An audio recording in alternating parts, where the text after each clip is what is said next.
Vamos voltar a Londrina. Olá, Patrícia. Então quer dizer que não só os filhos, os pais também estão precisando ir à escola, é isso? Estão sim, Thaís. É, na verdade, um pedido de ajuda de muitos pais, já que não está nada fácil educar hoje em dia.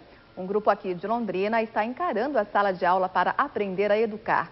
Eles querem saber como não deixar o amor de lado e, ao mesmo tempo, ensinar os filhos a respeitar regras.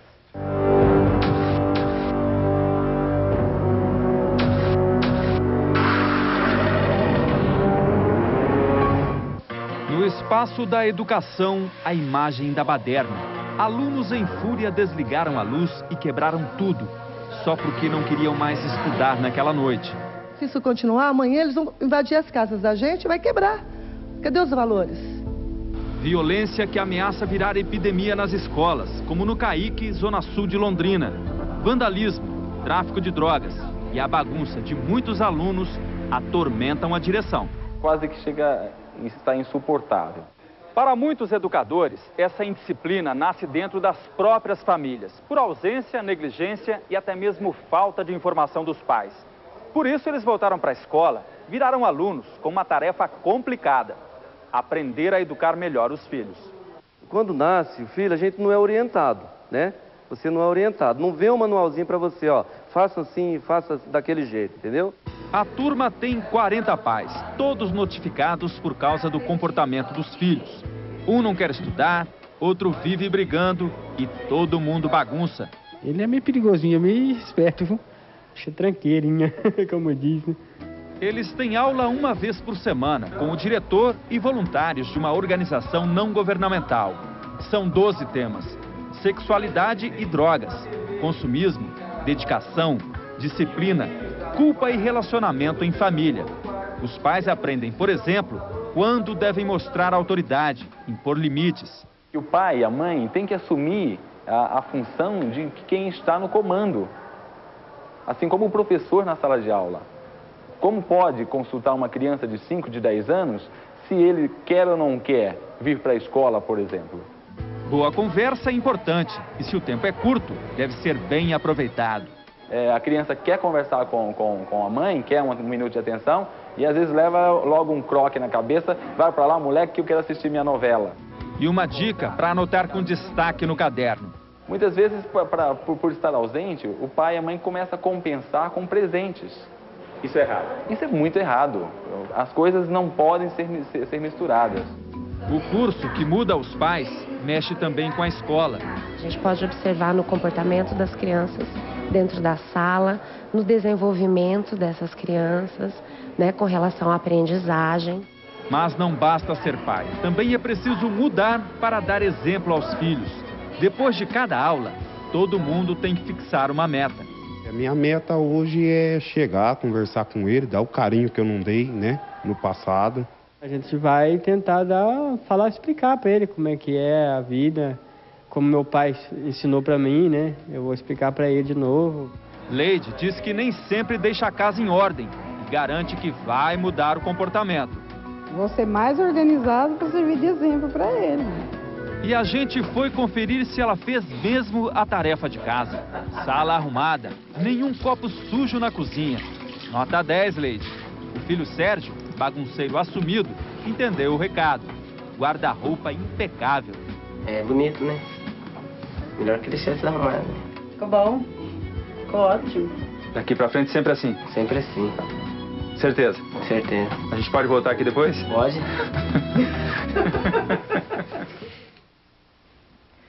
Olha que interessante. A dona Leide, mãe do Sérgio, disse que vai ser mais organizada para servir de exemplo para o filho. Parece uma atitude tão simples, de fato é.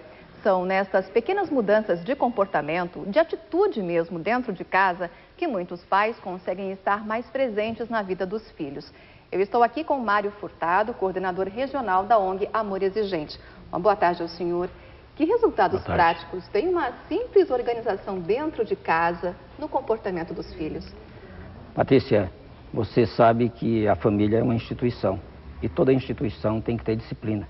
O que ela está fazendo é exatamente dando o exemplo de uma disciplina que a casa precisa ter, e quando os pais não têm essa disciplina, passam para os filhos.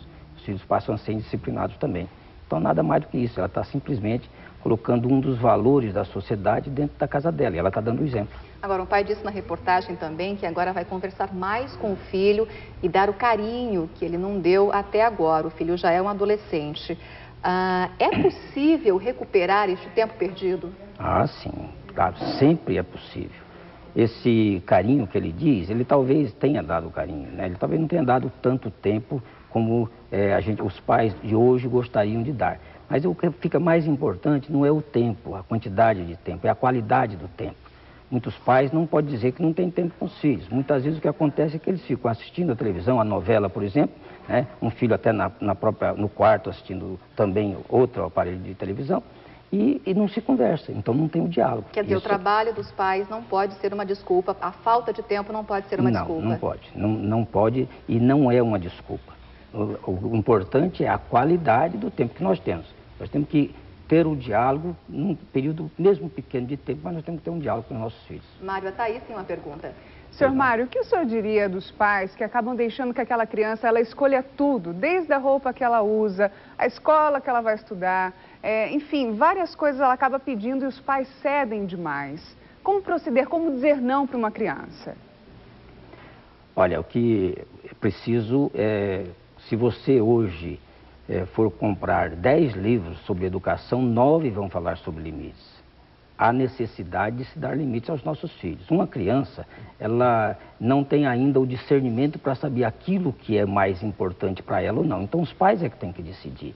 E nisto, veja bem, nós temos que ter os limites, nós temos que ter a autoridade. Quando eu digo autoridade, veja bem, não é autoritarismo, eu estou falando de autoridade. Os pais precisam resgatar essa autoridade, que também é um dos valores da nossa sociedade, para que a gente possa, então, educar os nossos filhos. Agora, Mário, e no caso dos pais separados? Existe aí, muitos não conseguem lidar direito com o sentimento de culpa e acabam cedendo aos gostos, aos desejos dos filhos. Como proceder nesse caso? A gente tem nos nossos grupos pais separados e nós sabemos de muitos pais que são separados e os filhos não têm o problema. Então, veja bem, a dificuldade, a problemática maior da nossa sociedade hoje é exatamente, como a gente diz, que tudo isso que nós estamos passando é um problema cultural, faz parte da sociedade, da cultura da nossa sociedade. Por exemplo, nós somos uma sociedade química, então nós utilizamos de tudo aquilo que é químico, por exemplo, de bebida, do cigarro, tal, damos maus exemplos aos nossos filhos, né? E não percebemos que nós estamos fazendo isso. Então, você veja, e eles entram, nós damos maus exemplos aos nossos filhos, nós pais é que acabamos fazendo isso. E eles, então, vão, com esse exemplo todinho que nós estamos dando, eles vão seguindo aquilo que eles estão vendo. Mário, a criança que demonstra algum tipo de violência em casa ou na escola, até que ponto os pais devem estar preocupados, devem ficar preocupados com esse comportamento mais agressivo do filho? Devem ficar muito preocupados mesmo. Sempre, em qualquer situação? Qualquer situação. A violência não deve existir nem por parte dos pais para com os filhos, não se admite isso hoje. E também, se um filho comete alguma violência ou age, por exemplo, como esses alunos agem em alguns colégios, os pais têm que voltar, dialogar e, inclusive, eles têm que assumir a responsabilidade dos atos deles. O que acontece muitas vezes é que nós, pais, assumimos a responsabilidade dos nossos filhos e então não fazemos com que eles paguem pelo que eles estão fazendo. Esse é que é o problema. A Mira tem uma pergunta. Não, na verdade é um comentário, né, Thaís? Porque isso é um problema muito sério. Às vezes os pais acham que estão protegendo, não, vou defender meu filho. E pode estar cometendo um grande erro. Exato. Isso que ele falou. E tem o pai também, senhor Mário, que fala, né, Mira? Eu já perdi o controle sobre o meu filho, não sei mais o que fazer com ele. Já é um adolescente, às vezes. E daí, senhor Mário? Tem como recuperar esse tempo em que faltou carinho, em que faltou diálogo? Tem, sempre tem.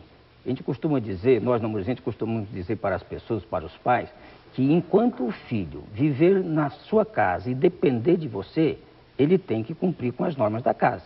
Então não existe esse negócio de ser adolescente e chega a hora que ele quer. Não existe esse negócio de ser adolescente e ele também não cooperar com vamos dizer assim, a organização da casa. O que acontece é que os pais estão perdidos nisso. Por isso que nós precisamos reeducar os pais, reeducar os professores, para que eles possam assumir a responsabilidade deles, de pais e de professores, e que os filhos possam aprender.